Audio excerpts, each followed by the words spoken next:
007N7 is one of the 8 survivor characters in Forsaken you can play as. His role in the team is a survivalist, as he gets 3 different abilities to toy with. The first one being Clone, which allows 007N... Okay, I'm not saying that every single time. Let's just shorten it down to N7. This allows N7 to create a duplicate of himself that begins to run in the direction that you choose. The clone runs for 10 seconds before dying, but also gives you multiple status effects. Invisibility 4 and undetectable for 4 seconds, slowness 1 for 10, meaning for as long as the clone lives is as long as you'll be slow. And on top of all that, if you touch your clone within 2 seconds of it being thrown out, you gain weakness 2 for 4 seconds and the clone instantly dies. Wow. That's a lot of different status effects and conditions for one single ability, but it doesn't stop there. He is also able to teleport to a spawn point furthest away from him, which is marked by his passive, essentially allowing him to disappear out of sight instantly if a killer loses track of him for even just a bit. His last ability is to control the mode in which the clone will run. Aimless being in a straight line, pathfinding being the game setting a destination and the clone running to it like an AI, cursor being obviously following the cursor. This basically makes N7 the stealthiest survivalist out of the 3. He thrives off of being able to be coy and sneak around with his clones at hand. Though, I feel like explaining every minute detail of how his abilities work doesn't exactly do him justice. So, let me show you a solid clip that summarizes everything. There's 2 survivors left in the round, and it seems like I'm the next target. That makes sense. N7s are survivalist, and leaving a survivalist for last typically won't end up well in your favor. Throw out a clone here, nope.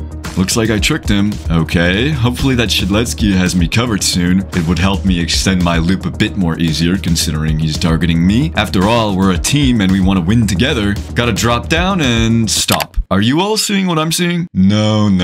Let's rewind a bit. That 1X just passed right by the Shidletsky. And the Shidletsky didn't even try to stun them. No, not even that, but you can see that they exchanged messages together.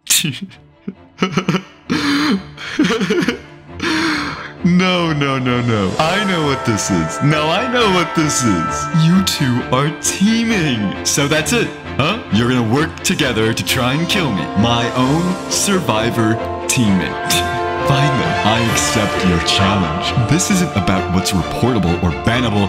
This is now about you and me. So watch me, 1X. First, I'll pretend to be a dummy. I'm on cooldown, but you weren't keeping track, were you?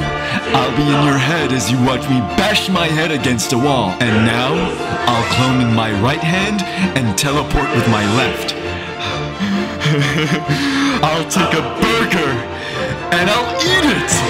Go ahead, chase my clones. Let me run you in circles. Even with that Shidletsky watching as your second pair of eyes, giving you callouts, I continue to outmaneuver you, 1X. You think you've caught me here, don't you? This is the closest you've ever gotten to me. You hit me with your mass infection. You finally figured out my clone, but you forgot to keep one thing in check. That's right, 1X.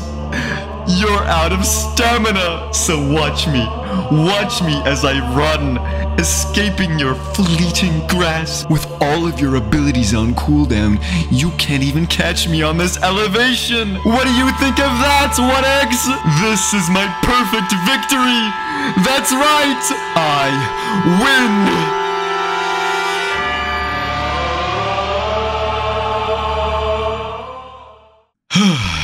Okay, I need to collect myself here. Look, I don't mean to try my heart out when it comes to cloning, but that's the thing about it. When you clone, you aren't just trying to save yourself, you are actively challenging the killer's intellect. It is a mockery to whoever you're against as you're actively broadcasting to them that you think they're so gullible to believe in your little act. Don't believe me? Listen to this. You got stupid. Or how about this one? Yeah, I'm not falling for that, buddy. Bro, Elliot! Okay, look, I love my Elliots. They support the team and make sure damage isn't permanent. Problem: some of you guys play Elliot like you're actually role-playing the character and simply refuse to heal N7s. I mean, why? I literally passed by you, you had all the opportunity, and you refused to press Q. Even when I'm not in danger, right in view, right there for you to heal, I'm still refused. Oh yeah, go ahead. Toss it into the crowd there. Oh, would you look at that? Nobody is picking it up. Finders keepers. Whatever. Back to the N7 interactions. Ultimately, what this interaction comes down to is the killer constantly thinking about when you're about to use your clone. When you turn that corner and all of a sudden you're still running, they will always check for your transparent little body cowardly hiding against a wall. But there's a difference between competent killers and incompetent killers. A huge difference. It should really go without saying that if you play against Little Timmy 994 on his iPad, you'll be able to throw out a clone pretty much at any point where they lose line of sight. Or some killers are just new and don't understand that a clone walking against a wall isn't real. Oh, never mind. That's not an incompetent player. That's someone with 7 days on the game. Huh. Well, that kind of just makes my argument fall apart, but there is a huge difference that should be obvious. The more competent the killer, the less gullible they become to your little tricks. Aside from requiring a little bit more thinking to use, I do think that's what makes players stray away from N7. The moment they use the clone and they realize that the killer isn't going to fall for it, the survivor becomes less favorable. And that's the truth about N7. Sometimes you just have to completely coin toss and see if the killer is going to believe whether or not you actually just made a mad dash in a straight line. Here's a little secret. Clones don't get a speed boost when they're attacked, so any attentive killer will just pivot straight back to where you were the moment they land a single move. Now, there are a few different ways to approach your clones. The first way is aimless. You'd think aimless is the worst one as it bashes its face against a wall and doesn't really take any turns, but in reality it falls into this weird section of working against the most incompetent players and then working against the most competent players as they believe you're pretending to be a clone. So if you want to take that 50-50 coin toss, you can go straight for it. Pathfinding is the most reliable, as the clone will make all the perfect twists and turns necessary to run away from the location it was dropped at. Typically, you want your clone in this mode to make it the most convincing for just about anybody. The moment you turn the corner in an area well met for looping, you throw your clone out, like clockwork. I mean, this mode can seriously grant you the distance and proper amount of time necessary to completely clutch out a last man standing. Okay, listen, you can't win them all. Cursor mode can be used as a sort of preference clone mode, where if you have a good angle on your position, you can use it to make the dodging of your dummy a little bit more convincing. Alternatively, use it for clone blocking, throwing your clone out to body block for someone getting chased. It'll almost never work, but you can try. Now, outside of your clones, you always have the capability to teleport to the furthest point of the map. This ability has an insane amount of potential, especially for killers that can't use ESP, typically only usable when you're safe. Oh, okay.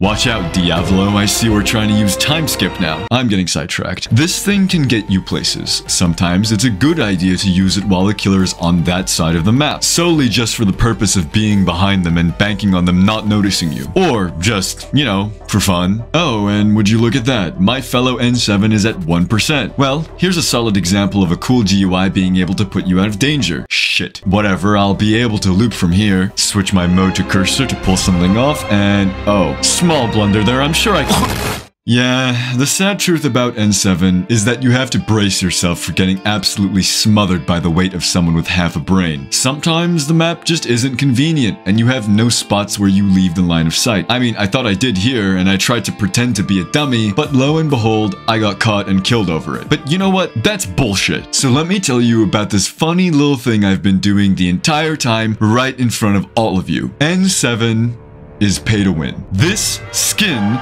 makes you instantly blend in way more with the environment than any other N7 skin. You see, compared to his regular palette, there's a lot of bright colors going on that makes you pop out. These colors will especially make you stand out when you're invisible. Now, you replace it with a completely neutral color palette, and all of a sudden you've got a huge advantage. That's right, Diavolo. Better pay for some glasses next time. Being able to blend in as a neutral color just works far better in any context. And although it might not entirely save you, it could be the difference maker between a killer seeing a highlight of blue and a killer seeing just your burger. Now, you might be thinking to yourself, that's overpowered, that needs to be patched, to where I tell you you're wrong! What I've been ignoring this entire time is how much that slowness 1 really matters. Let me tell you, it is punishing. Essentially, the moment you throw out a clone, yes, there's a potential for the killer to scurry off chasing it, but what happens when they don't fall for it? What happens if you just got unlucky and they happen to catch a glimpse of the real you? You die! That's what happens. Death. It is so unforgiving, because even if you live, you just got bullied so hard for attempting to make use out of your clones. It is one of the riskiest maneuvers to take, and easily puts N7 at a status of being a downright bad survivalist to take advantage of compared to the other 2 options because of how inconsistent he is. But